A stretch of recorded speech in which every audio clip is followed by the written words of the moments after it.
Last week we were talking about the battle of the mind and taking every thought captive, because resistance really starts here. Because no matter what happens out here, resistance-wise, how we handle it in here can dictate if we move forward or move backwards. And it's learning how to wage war here, taking every thought captive and understanding that our marching orders through situations often are very different from how we would march through them. And it's through the transformation of our mind that we're able to discern his perfect will in all things. But if we're not looking to transform our mind, if we're not looking to him, to Jesus, for wisdom as we encounter resistance and difficulties, we're not going to be changed through it. And ultimately, we may not even hear his will through it. And we wonder why we keep going in these cycles. And so he wants to break you out of a cycle. And I think sometimes our faith suffers when we feel the same cycle happening over and over again. And God is more concerned about the condition of your heart than the condition of your circumstance. And he will use your circumstance to get to that place in you for transformation. Because he's not satisfied. He loves you too much. He paid a price for you. And the price was his life. And so, as much as we might take it for granted or not truly understand the weight and magnitude of what it is to be a Christ follower, he does. And he leads us according to that knowledge so that we could obtain a higher knowledge and carry that with us. And so when we're talking about resistance and exerting more resistance to overcome the resistance against us, it's not going to happen in the way that you think. It's going to happen through the Word of God. It's going to happen through the will of God. It's going to happen through your identity in God. And identity is the most important aspect of our walk, because what you own, what you care about, what you live for dictates how you live. It dictates your decisions. And often our faith is a part of us, not all of us. And that's not how it's supposed to be. And if you're not connected to who you are, it's a lot easier to give up. It's a lot easier to just stop resisting and to go back to old ways. But when you understand who you are and who he says you are, it's worth fighting for. I think any of you at some level had goals in life that were worth fighting for. And you obtained those goals, and it probably wasn't easy. It was probably how difficult it was that gave it its value. Am I right? Our walk is the same thing. If it was easy, there would be a lot more on-fire Christians. This world might look a little different if it was easy. But it's a narrow door. It's a narrow way. And it takes discipline. And we have to know that bad things will happen. Come on, y'all. Bad things will happen. Bad things will happen. Challenges will happen. Nowhere does it promise that you will not encounter challenges. Nowhere. And so we have to know that as we deal with difficult situations, that God is up there saying, I work all things together for good. Don't be discouraged. Keep on marching. Keep on seeking those things above. Keep on. Keep on. Keep on. It's worth it. It's worth it. It's worth it. And you are being refined through the fire of the Holy Spirit. You're being refined. You're being built up. So I really need you all today, please, connect to the fact and truth that you have a divine purpose. A divine purpose that transcends your occupation, that transcends being a mother or a father. It transcends anything that gives you temporal identity. The reason I love this is because we are all under that umbrella, no matter how old you are or how young you are. Every phase in life, you bring with you the reality of who you are in Christ. If you don't know that you have been handpicked and that God is dwelling within you, to do mighty works, to bring the news of Jesus Christ to those around you, you're missing it. I'm going to prove this and demonstrate it. And Ephesians 4:11, and he himself gave some to be apostles, some prophets, some evangelists, some pastors and teachers. For what?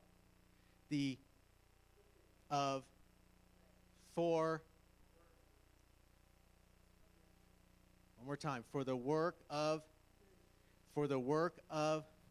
who are the saints? Yes, myself included. I am exercising my gift right now that the Lord has given me for the equipping of all of us, for the works of ministry. Do you see anyone excluded? This is what the early church was for.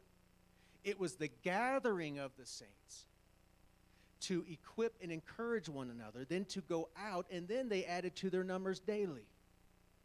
Something got switched around over these centuries, where church became a place where one gift was elevated, and the rest of us sat and appreciated it, and then that was the extent at some level of our walk. And faith was utilized in a way that was still more self-gratifying than service-seeking. See, the church was the gathering of all of us together to encourage one another in your gifts, to encourage one another in your identity, to encourage one another in the promises of God, the goodness of God, the faithfulness of God, the truth of Jesus, the truth of his grace, the truth of what that means, so that we could go out. You know, it was a refueling. And so you have to look at yours. You all have ministries. You all are ministers. And we have to change the context or the visual picture we have when I say minister. Because when you hear minister, you picture this. The word ministry comes from the root word minister, which actually means errand boy, or to run errands. Isn't that crazy? Minister means to run errands. One who executes the commands of another. A servant, an attendant. It's not someone who sits up and preaches. A minister is one who obeys orders, runs errands for them, serves them through obedience. Every single one of you have a ministry. You can't leave without, you have to internalize this. And your ministry didn't happen a decade ago. Your ministry is with you. Everywhere you go, there is your ministry. And it's going to change. It's going to change every day. You don't know what that's going to be, but I guarantee you one thing, the Lord is never done utilizing you as an instrument of his righteousness and his goodness to bring the good news of Jesus, to love others as you love yourself. That infuses itself into everything we do. Do you know that where you are, there your ministry is? Wherever you are, there your ministry is. This is important to know. Because if we forget who we are, it's harder to resist. If you forget who you are, if you forget why you are here, it is harder to resist. Because if you don't have that labeled, if you don't have that conviction, what's to stop you from saying, this is so not worth it? It's so not worth it. I'm just going to live how I want. I'm just going to tell this person off. I'm just going to do what I think I need to do right now. No. But when you carry the ministry of Jesus Christ and you have been picked and ordained and anointed for service, everything you do speaks to your ministry. So imagine if I was on Facebook ranting and raving and using all sorts of explicatives because I was mad about the Broncos coaching staff. Do you think that would reflect CCB? Yes. I'll answer that for you. Yes. But yet, some of you do that.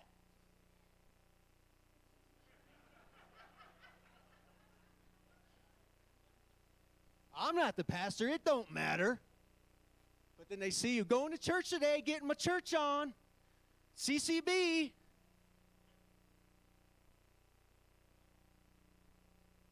We have to understand we are called. Every single one of us. Now watch this. This is why it fits into this whole resistance mentality. Psalm 61. Hear my cry, O God. Attend to my prayer. From the end of the earth I will cry to you. When my heart is what? When my heart is overwhelmed. Ever felt overwhelmed before?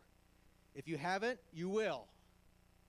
When my heart is overwhelmed, when I feel like I can't handle it anymore, when things are pressing in on me and against me, when I feel like I can't stand anymore, when I feel like there is no way out, that there is no hope, when I am overwhelmed, you have to see this.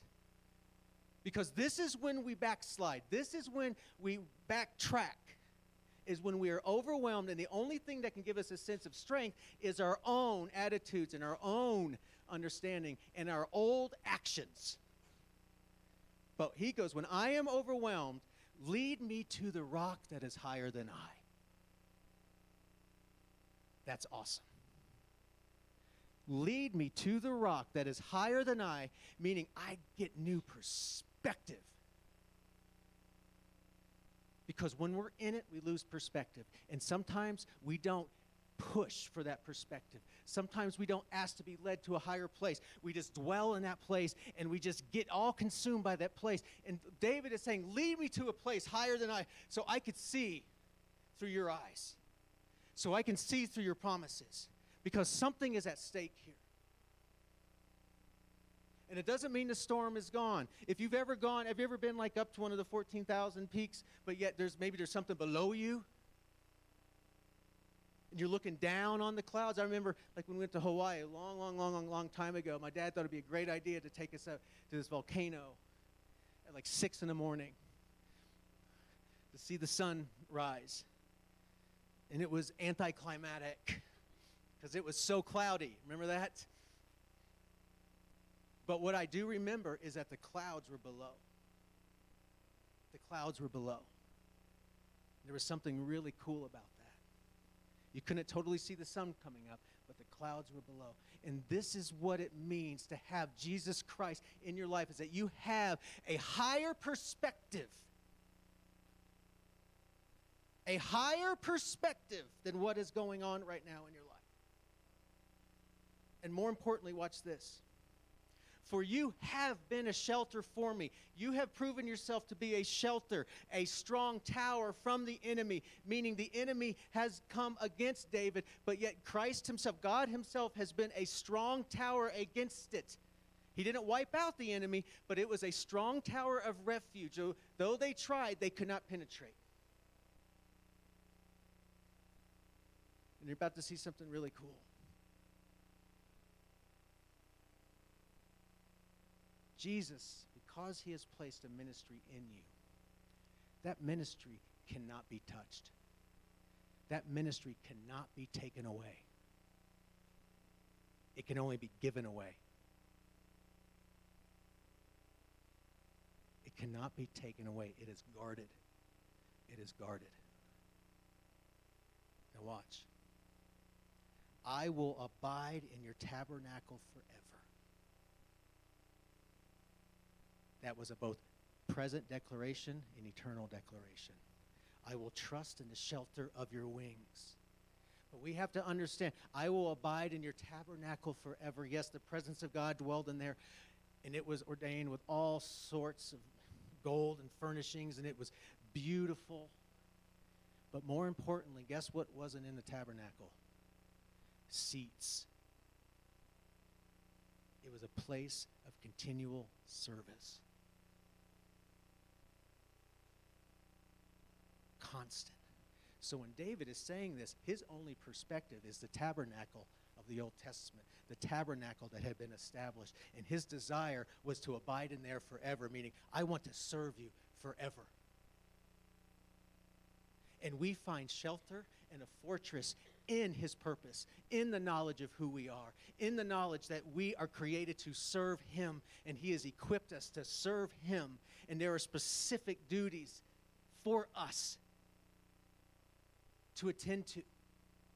And in that, you're going to find shelter. If you do not have a sense of identity like that, I'm telling you, the world is going to throw you around. But he said, I'm going to abide. I'm going to abide. And you know what abide means? Dwell. Dwell. Inhabit. I'm going to dwell in your tabernacle forever. I'm going to dwell in your tabernacle for. That's a mindset. That's a mindset. You see what I mean? This is so big if we can get a hold of this. I'm going to dwell. I'm going to be in a constant state of service to you. And in that, I'm going to find shelter in your wings. I'm going to know that nothing can come against me. No weapon formed against me will prosper. And your flesh may fail. You may lose this, you may lose that, you may not gain this. Situations may get tough, but your ministry cannot be taken away. Isn't that awesome? And there's no place to sit. But what happens when we go through difficult times? We just want to. And I'm not talking about a divine rest. I'm talking about checking out of the whole faith game. This is what we do. I'm done. I'm just going to lay here for a while till all goes away.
To know that you are called.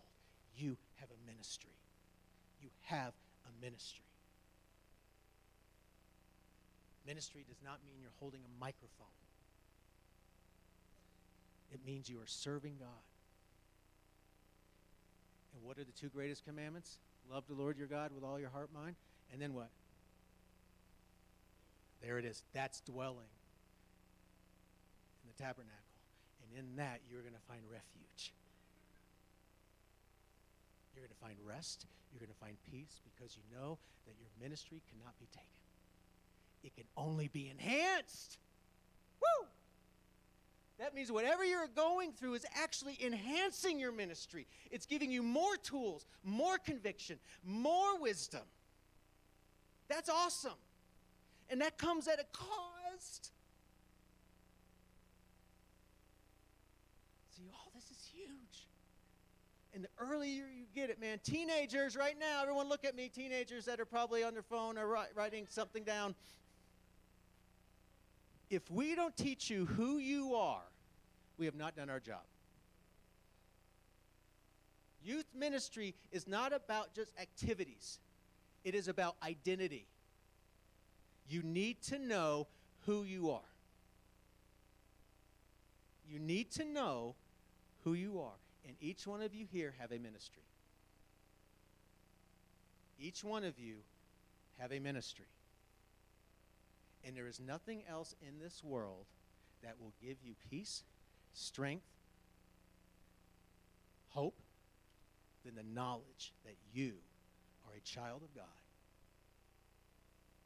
that was born to dwell in his tabernacle. And the world is going to do anything it can to pull you out of that tabernacle and sit you on the crazy train. It's very important. Identity, identity, identity. So watch this. Answer this question to yourself. Where do you dwell on a daily basis? Because dwelling is a state of mind. Dwelling is a state of mind. Who's ever been at work and can't wait to get home because you're picturing your family and just food and whatever it is? You may be there, but you're mentally here. But man, we have service as our primary goal. Watch Hebrews 9:11. But Christ came as a high priest of the good things to come with the greater and more perfect what? Wow. Not made with hands.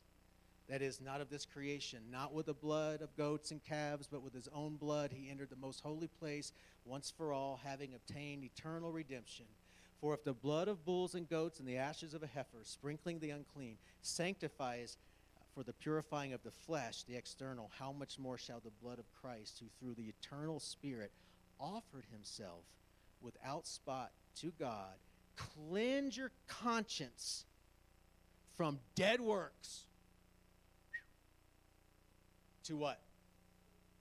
What's minister mean? It all fits. To serve the living God. And one thing they knew for sure in the tabernacle, that God's presence was there and he was living. We now don't have to offer sacrifice after sacrifice. That's all they could do in the temple. That was their form of worship. It was sacrifice, sacrifice, sacrifice, sacrifice, because it could never cleanse the conscience and remove the sin. It could only purify the outside. Now he's saying we have been purified. Now we can do some work, real work, to serve the living God.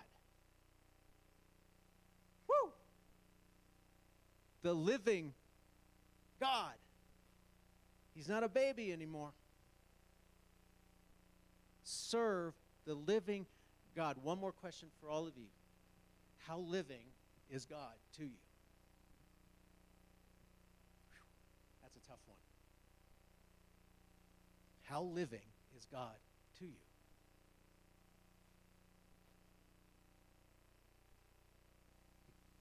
Because if he is not living, what's the point in obedience? But if he is living, there's great hope that as we exercise obedience and resistance, we grow. We grow. We grow. And there's a peace that transcends understanding that is there to help us move.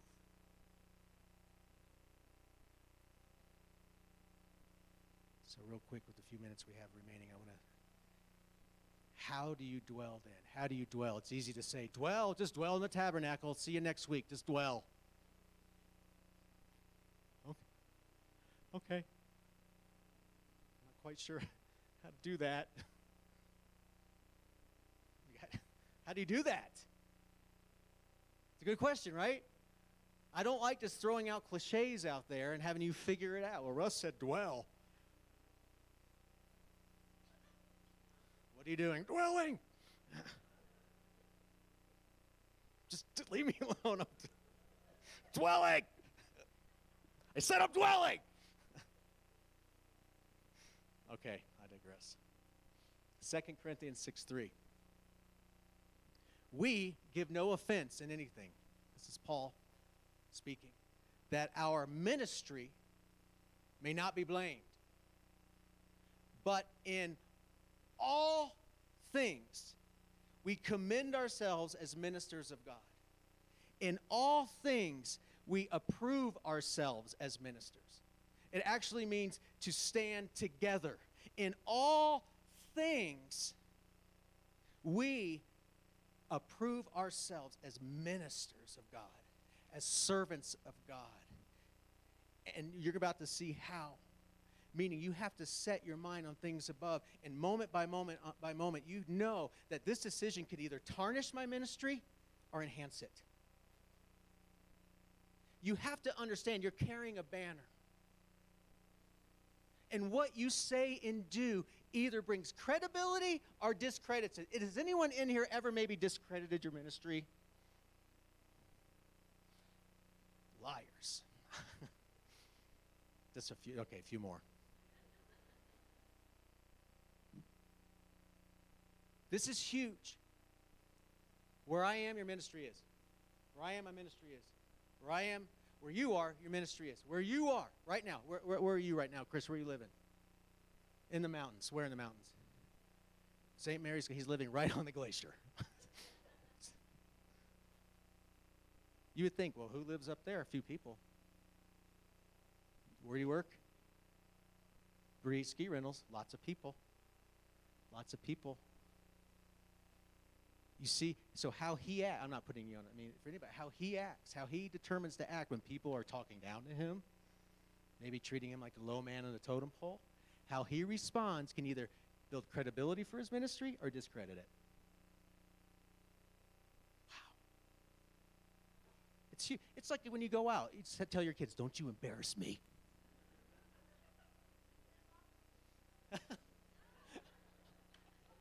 Or your mom. It's opposite. My mom says that. Don't you embarrass me. Don't you bring shame on my family, on this family. It's that same idea, though. You're carrying more than just yourself. There's more at stake. So how do we do this? How do we do this in all things? How do we resist? How do we do this? How do we dwell? How do we commend ourselves as ministers? Okay, here it is. You ready? In much patience. Yay!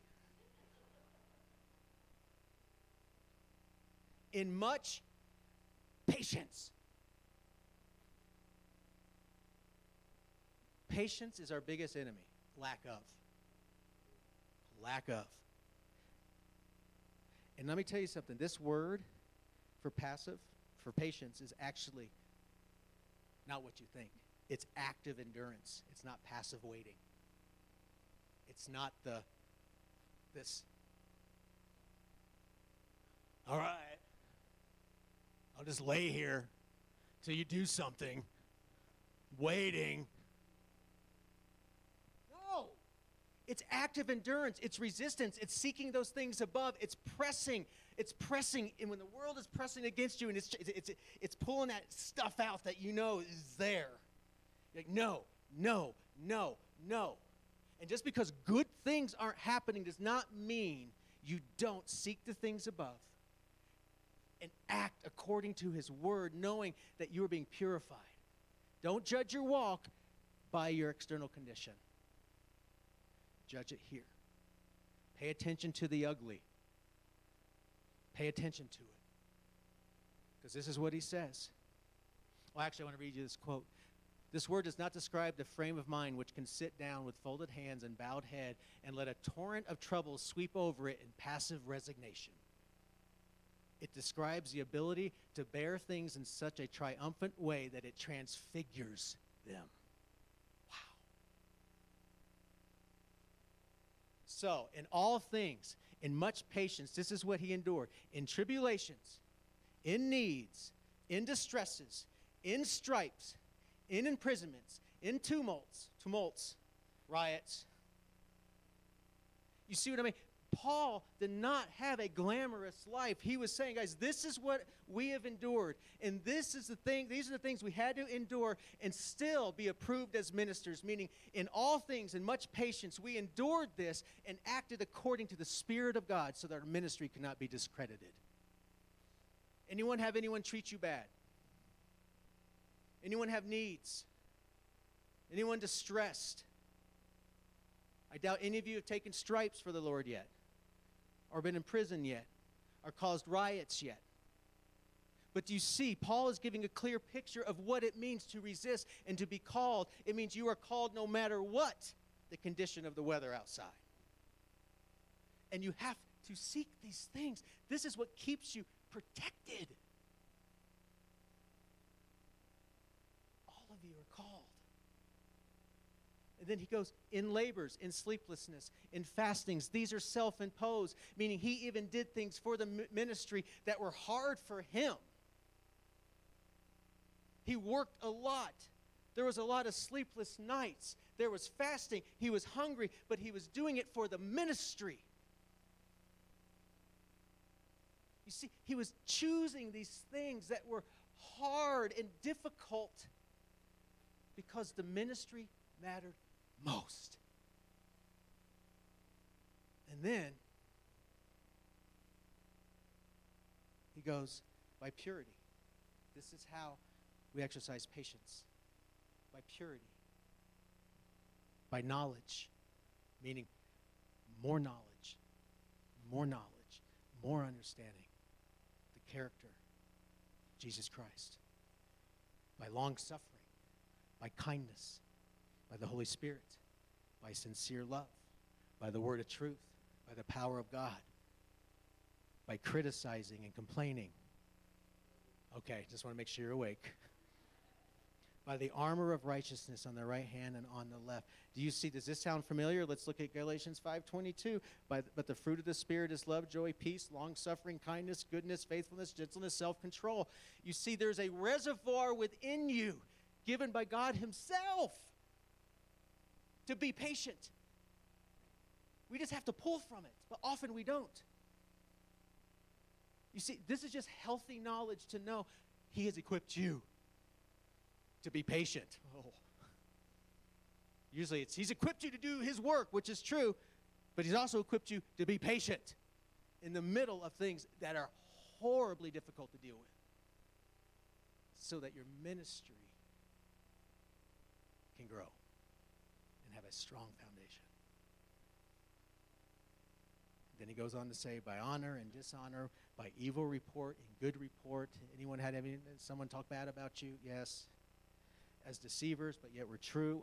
As unknown and yet well known. As dying and behold we live. As chastened and yet not killed. It's kind of like last week. Hard pressed but not crushed. He's going through the reality of these things will happen. But when you understand that you are called, when you understand that there is a higher way, these things can't come against you. And yet not killed, as sorrowful, yet always rejoicing, as poor, yet making many rich. Wow. As having nothing and yet possessing all things. Wow. I just love this type of stuff because God is a personal God. And therefore, he has given you a personal ministry. And he knows what you lack. And he says, let patience have its perfect work so that you can be complete, lacking nothing. That's why we are to rejoice in trials. Because he doesn't want you to lack anything in your ministry. Your life is more than you think. Let's make many rich, however that is, and know that you will find shelter. And I had this picture in my mind. I know I had seen the picture at one time, and I couldn't get it out of my mind. This was like early in the week, because I was going to speak to a group of pastors, and this is what popped in my mind. And then I'm like, where is that picture? And then I actually looked up Strong Tower, and I looked up images, and this picture literally came up. I was like, do we have it? Yes. And it was such a vivid picture of what it's like to dwell within the presence of God and to be of service to him. That no matter what is raging,